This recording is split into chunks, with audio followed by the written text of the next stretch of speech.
আশা করি সকলেই সুস্থ আছেন, ভালো আছেন।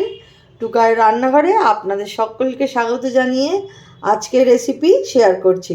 আজকে বানাচ্ছি বোঁদে, মিষ্টি বোঁদে বানাবো। তার জন্য আমি একটা এই যে বাটি বসিয়েছি, তার উপরে একটা এই যে ছাঁকনি বসিয়ে বেসনটা চেলে নেব। এক বাটির মতো বেসন নিয়েছি, बेसन भालो করে চেলে নেব। मीठा बूंदी बनाएंगे, उसके लिए बेसन को अच्छे से पहले छान रहे। बेसनटार मध्य सामान्य एक चुटकी নুন দিয়ে নিচ্ছি, थोड़ा सा पिंच ऑफ सल्ट। এবারে অল্প অল্প জল দিয়ে আমি বেসনটা ভালো করে গুলে নেব। খুব গাঢ় হবে না, আবার খুব পাতলাও হবে না। बेसन जो अच्छे से घोल लेंगे, बहुत ज़्यादा गाढ़ा भी नहीं है और पतला भी नहीं करेंगे। बेसनटा गोला हो गेছে, बेसन जो अच्छे से घोल लिया। এবারে আমি অল্প একটু খাবার সোডা, একদম এক চুটকি খাবার সোডা নিয়েছি, এইটা এর মধ্যে দিয়ে দেব। सोडा लिया है मैंने एकदम एक चुटकी, इसको अच्छे से इसमें मिला देंगे। और एर मध्य दिए दिच्छी एकटू सादा तेल, व्हाइट ऑयल।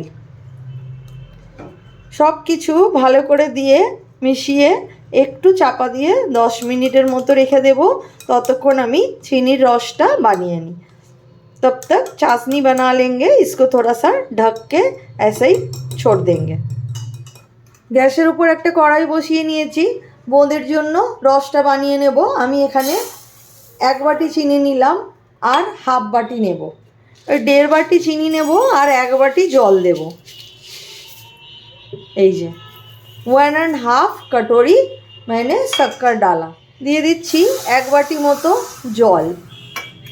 1 বাটি জল আর 1.5 বাটি চিনি আমি দিয়েছি। দুটো ছোট এলাচ ফাটিয়ে দিয়ে দিলাম, 2 छोटे इलायची उसमें डाला चाशनी में, अच्छा फ्लेवर के लिए। চিনিটা গলে গেছে, রসটা এই যে খুব ভালোভাবে ফুটে গেছে। আমি এখানে এক চুটকি ফুড কালার নিয়েছি, এই রসের মধ্যে দিয়ে দিচ্ছি। मैंने पिंच ऑफ फूड कलर लिया है, चाशनी में डाल देंगे अच्छा कलर के लिए। बहुत बढ़िया कलर आएगा बूंदी का। বোঁদেটার কালার খুব ভালো আসার জন্য অবশ্যই এটা অপশনাল, আপনাদের ইচ্ছে না হলে দেবেন না। দেখুন রসটার কত সুন্দর কালার এসছে। এই রসটা তৈরি হয়ে গেছে, এইবারে বোঁদেগুলো ভেজে নিই। চাশনি बन गया, अभी बूंदी बना लेते हैं। কড়াইটা বসিয়ে নিয়েছি, সাদা তেল দিয়ে নিয়েছি, হোয়াইট ভেজিটেবল অয়েল इसमें दे दिया।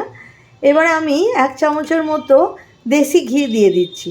देसी घी ऑयल में मिला रही हूँ, इससे फ्लेवर बहुत बढ़िया आएगा बूंदी का। এইবারে আমি এই তেলটা গরম হয়ে গেছে, তেল আর ঘি একসাথে যেটা করেছি, এইবারে আমি এই একটা ছাঁকনি নিয়েছি, এর মধ্যে খুব আস্তে আস্তে গ্যাসের ফ্লেমটা লো টু মিডিয়ামে রেখেছি। দেখুন কত সুন্দর বোঁদেগুলো হয়ে যাচ্ছে। এইভাবেই অল্প অল্প করে দিয়ে পুরো বোঁদেগুলো এইভাবে বানিয়ে নিতে হবে। बूंदी जो धीरे धीरे ऐसे बनाना पड़ेगा। गैस का फ्लेम लो टू मीडियम पे रखा। देखिए कितना बढ़िया बूंदी बन रहे। देखुन কত সুন্দর বোঁদে তৈরি হয়ে গেল, হয়ে গেছে বোঁদেগুলো ভাজা। দেখুন কত সুন্দর একদম গোল গোল পারফেক্ট বোঁদে তৈরি হয়েছে। এটা আমি সোজাসুজি রসের মধ্যে দিয়ে দেব। जो चाशनी बना के रखा था उसमें डाल देंगे। ভাজা বোঁদেগুলো এর মধ্যে দিয়ে দিচ্ছি। একটু গরম গরম রসটা থাকাকালীন দিলে ভালো করে বোঁদেটা একদম রসটা ভেতরে চলে যাবে, রসে ভিজে যাবে।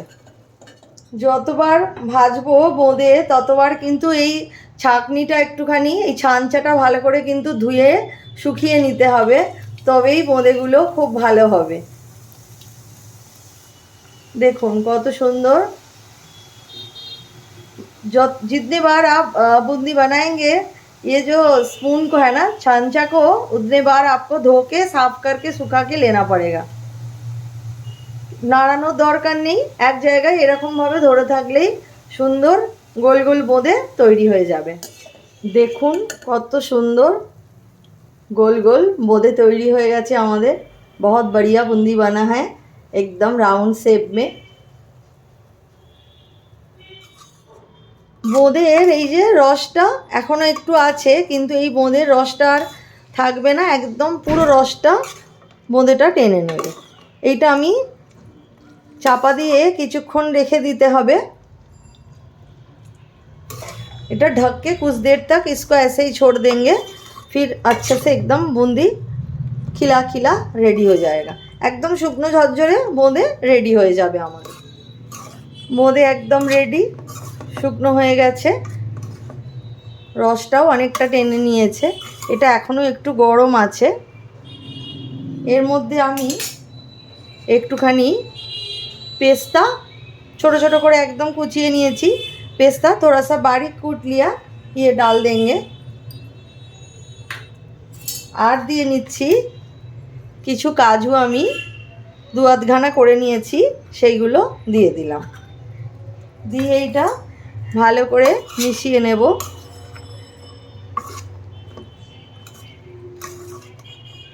এটা একদম সার্ভ করার জন্য একদম রেডি হয়ে গেছে আমাদের झरझरे बोंदे। बूंदी एकदम रेडी हो गया खाने के लिए। देखुन बंधुरा आमार एकदम बोंदे रेडी हो गेছে खाबार जन्य। अवश्यई बाड़ीते এইভাবে एकदम शुकनो झरझरे बोंदे बानिए नेबेन। और रेसिपिटा किरकम लागलो आमाके एकटू कमेंटे जानाबेन, लाइक करबेन। और आमार चैनलटा आमार रेसिपि यदि भालो लागे अवश्यई आमार चैनलटाके सबस्क्राइब करे नेबेन, अल नोटिफिकेशन अन करे राखबेन। और এইভাবে একবার বানিয়ে আমাকে কমেন্টে জানাবেন কীরকম হলো। বাইরে থেকে আর দোকান থেকে আর কিনে আনতে হবে না, বাড়িতেই এইরকম খুব সুন্দর বোঁদে আমরা বানিয়ে নিতে পারবো। আর এটা অনেক বেশি হেলদি হবে। घर में ही हम ऐसे बूंदी बना सकते हैं और मार्केट से लाने की ज़रूरत नहीं है। और ऐसे बूंदी बना के मुझे कमेंट में बताइए रेसिपी कैसा लगा।